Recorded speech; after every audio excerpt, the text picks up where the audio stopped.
Hey everyone, thanks for tuning in. So today we're going to talk to you about something very special, and that is my boobs.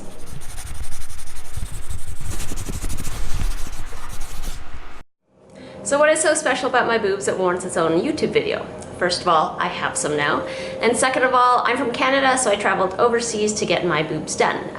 So I just want to talk to you a little bit about my experience, who I went with, just in case you are thinking the same thing as well. Just want to give you a little bit of information on that as well as tell you a cost.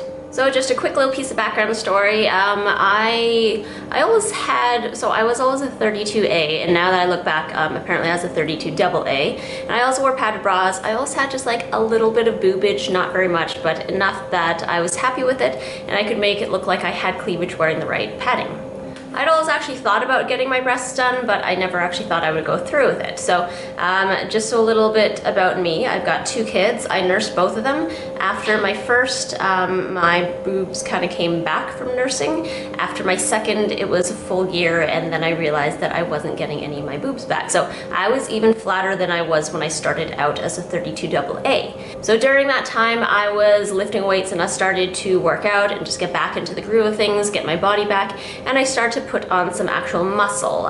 So I don't have any of that muscle now in case you're looking for it. But I did put on muscle all over, and every time I looked into the mirror, I felt very unfeminine because my body shape was completely straight. There was no curves whatsoever. And at the time, I was heavily following a lot of influencers, like fitness influencers, and they all had great muscles and they all had breast implants, as I later found out doing all my research. So I started heavily researching into getting implants and what the cost would be in Calgary, Alberta, Canada, which is where I'm from, and then what that would exactly mean. So I am 1 year and 1 month post-op. I got them done in 2018, so these are the prices at the time. I looked into I looked into 3 of the top surgeons in Calgary, and it was $10,500 and $11,500 to get them done Canadian, which I think conversion right now would be like 7,000 US. I'm not sure, something like that.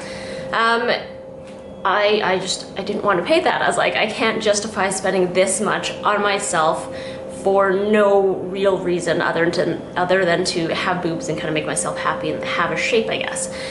So 2 places that you want to go to if you're looking for any kind of surgery is realself.com and Facebook forums.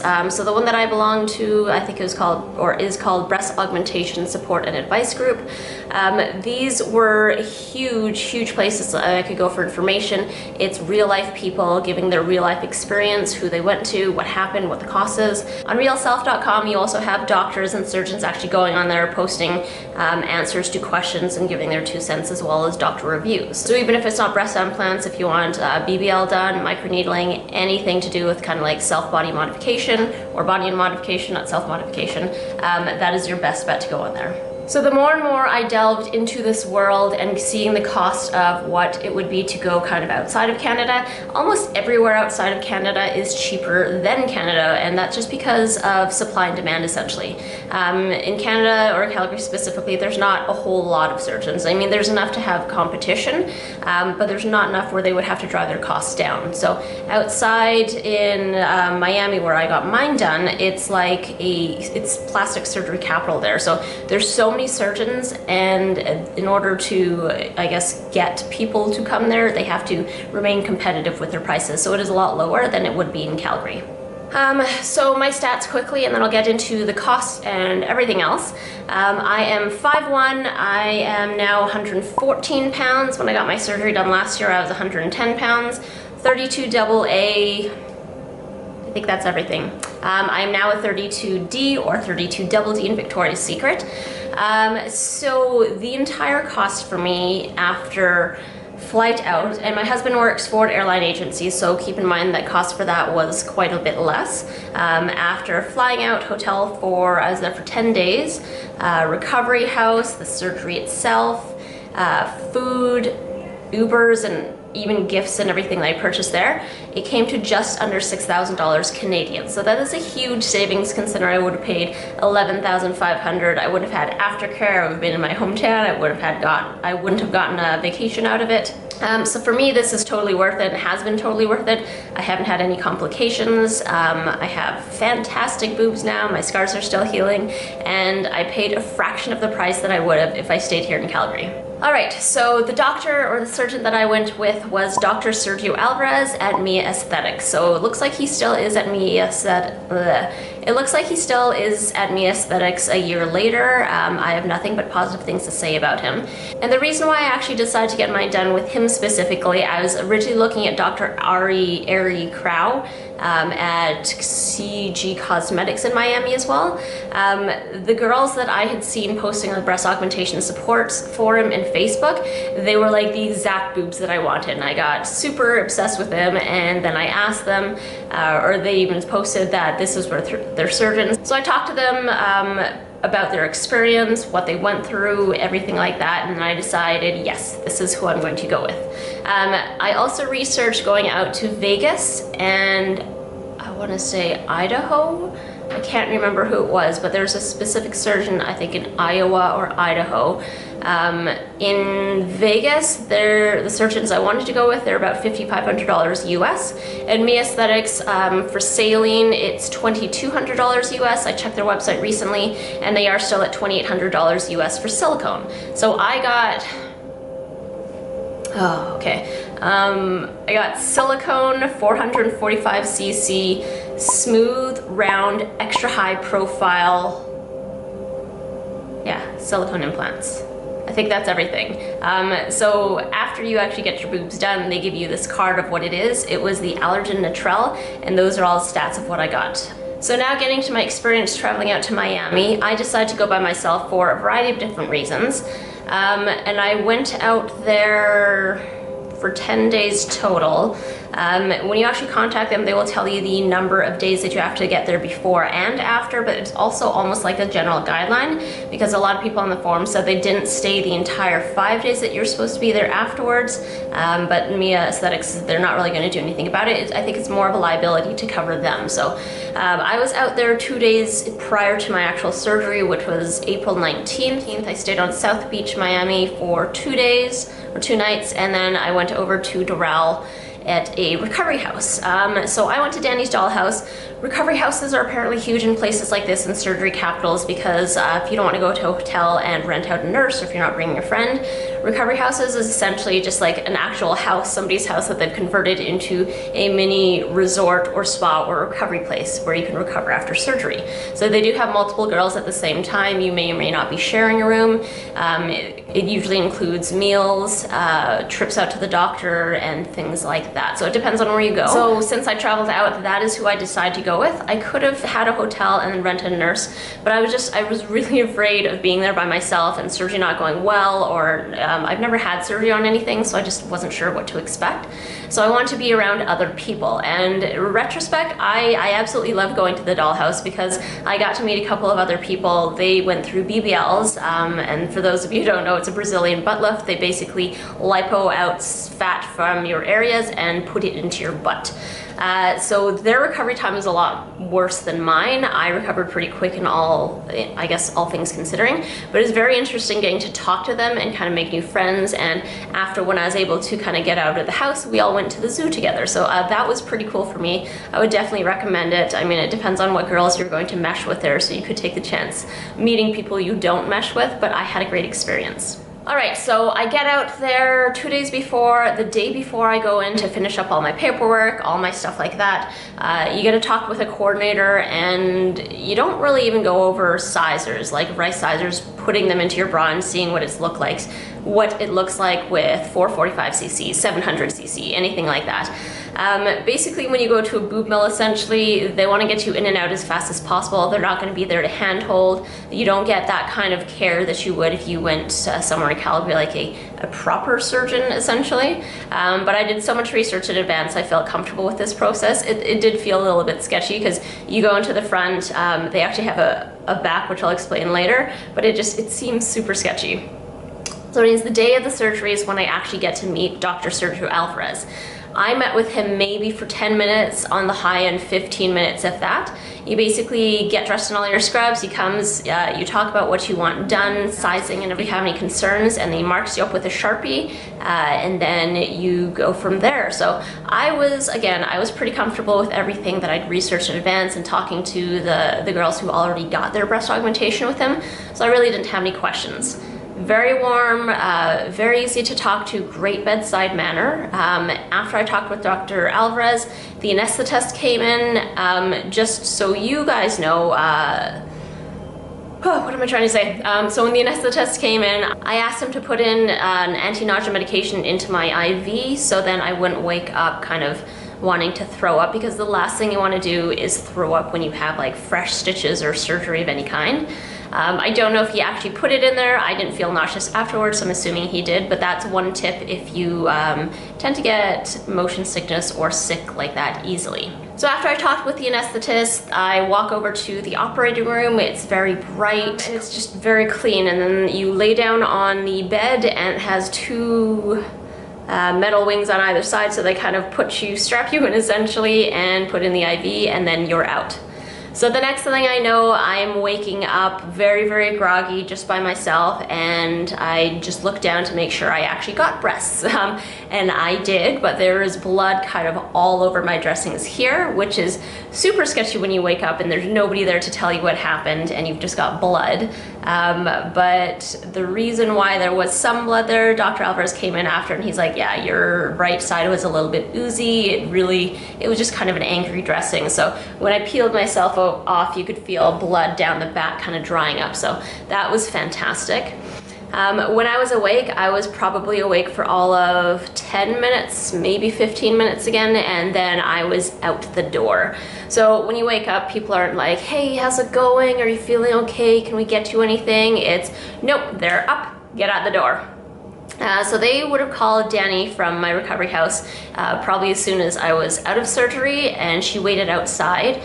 Again, maybe I was there for 10 minutes and I was just very discombobulated. I was just kind of starting to wake up. I didn't really get to ask any questions. I think I asked for different kind of pain medication just in case. Nobody really acknowledged what I said, and they just kind of wheeled me out into the back office, which isn't really a back office. So basically I'm sitting on my table or my bed. Right in front of me, maybe like 15 feet, there was the back doors. They open up and you're out. Danny wheeled me out and then I was done. So the next day after that, you don't get to see your surgeon, it's the day after. So I went to see him, and again, maybe all of 10 minutes I talked to him. It was more just to check the dressings, make sure everything's in there, that the stitches aren't opening and you're okay. I didn't really have any questions. He just kind of gave me a few aftercare tips, and I purchased a band to kind of help push my boobs down. So then the next time I saw Dr. Alvarez after that was the day that I was leaving for my flight. So I didn't even actually get to see him. I got to see a coordinator. I don't even know if she was a nurse, but she's kind of like Dr. Alvarez's right hand. So she basically gives you aftercare tips, checks all the stitches, tells you what to do before care, after care, I guess.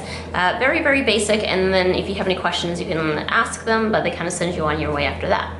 Overall, I had a really great experience with Dr. Alvarez. I would recommend him, but I mean, go ahead and do your research for anyone. There's always going to be pros and cons, or people that had amazing experiences versus people who had horrible experiences. I actually started hearing about the more horrible experiences after I booked and literally the day that I was going in for surgery, but I stopped reading them and I came out okay. I woke up, I haven't had any complications, the scars are healing, I'm great.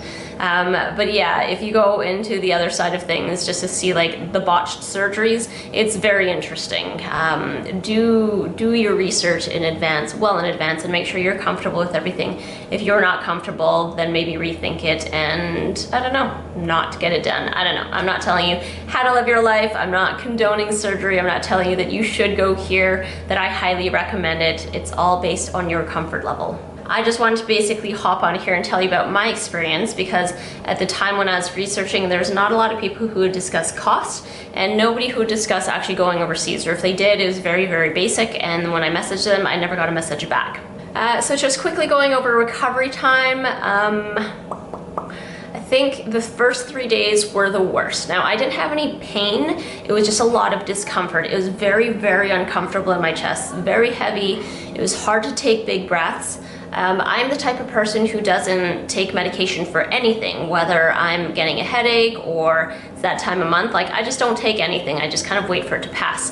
I wanted to do a mini experiment, so I bought some CBD oil, which is just a natural, supposed to be a natural painkiller, but that didn't work. I didn't have any pain again, I just had discomfort.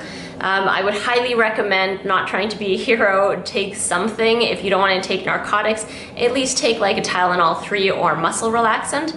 So the first 3 days and trying to sleep was super uncomfortable. The third day or the third night that I took the muscle relaxant, it made a huge world of difference, and it was just like completely different experience. So I think day 4 is when I went to the zoo. It was still very kind of like tender and not super comfortable. I had more mobility in my arms. I could raise it around and I was able to dress myself. But yeah, huge difference from day 3 to day 4, and maybe because I took muscle relaxants. Again, I didn't experience any pain, but yeah, it was a pretty easy process overall. I think it maybe took me 2 weeks to have full mobility in my arm to reach up and do stuff.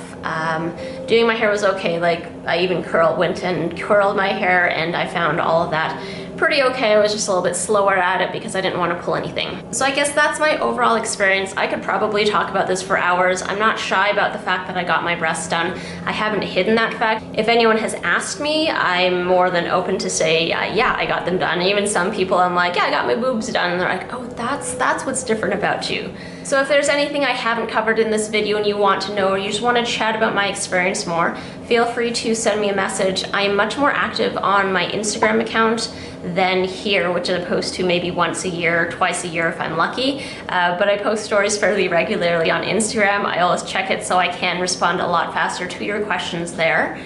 So this is what my boobs look like up close.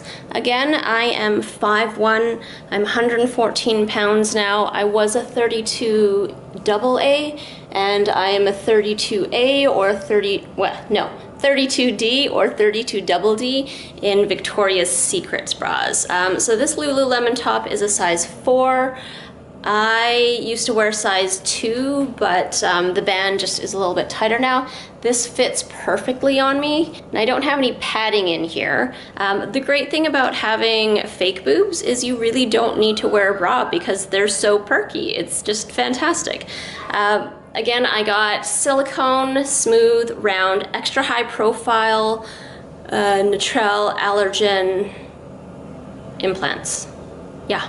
The cost was $2,800 alone just for the surgery, just under $6,000 for flights and everything all in. Yeah, I don't really know what else to show you about my boobs, but these are them. They're fantastic. Actually, I just want to talk to you for a second about cc's. So I'm 475 cc's. You don't actually go into the surgeon being like, I'm gonna be a 32 double D. It goes by cc's. My maximum, because I didn't have very much breast tissue, was 475 cc, but I opted to go a little bit lower because over time I was afraid of rippling, and that's what the doctor talked about as well. Rippling is basically the silicone implants. It's like this, it's flat with a round curve, and then the seams all around, that's where rippling, so it kind of puckers around. You can't see rippling when I'm standing straight, but if I bend over 90 degrees, I can feel it right here in my cleavage. But yeah, that's the reason why I'm at 445 cc. If you're getting them done and you're wondering whether or not to go moderate or go big, I would definitely go a little bit bigger. If I could have gone bigger for my maximum, I definitely would have. My breasts look very proportionate to my body from what I'm told. People can't even tell that I got a boob job unless they've known me beforehand. So it's a good size for my frame, but I would have liked to probably go maximum 500. So don't be afraid to go a little bit bigger. And also the reason why, when you first get them done, there's a lot of swelling and there's a lot of upper pull, so you get used to the swelling, and once the swelling goes down, you're like, oh, my boobs are so small. So I would definitely go up in size just a little bit if you can. So I'll show you my scars in a minute, but they're right underneath here. They are still very dark. I didn't follow the aftercare instructions because I was lazy and surgery was so easy. I'm like, oh, this is probably just gonna heal by itself. And it does heal by itself, but I didn't do any of the massage. I didn't put any silicone scar cream gel, which would probably fade my scars faster. But in about 4 more years from out of here, after 5 years, scars pretty much fade, so they're almost invisible anyways. So you can't really tell that I've gotten them done. You can't see them unless I wear a bikini top that is fairly inappropriate. So I hope you guys found that a little bit informing. If you were here for the experience, if you're here just for the boobs, then I hope you enjoyed the boobs as well. I hope you guys are having a fantastic day, and I will talk to you in my next video. Bye!